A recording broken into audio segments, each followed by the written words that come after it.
Ini adalah Pasar Samahani yang terletak 18 kilometer dari Banda Aceh.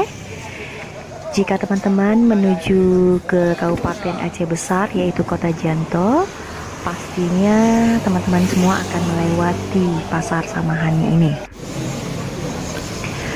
Pasar Samahani ini terkenal dengan roti selainya. Teman-teman bisa melihat di sini ada penjual roti yang memang ciri khas Samahani ini adalah dengan roti selainya. Ada beberapa warung kopi yang berjejer di sini. Semuanya menjual roti selai. Salah satunya roti selai yang saya nikmati saat ini.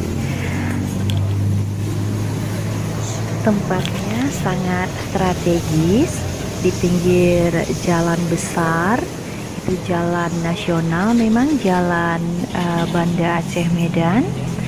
Suasananya sangat asik sekali.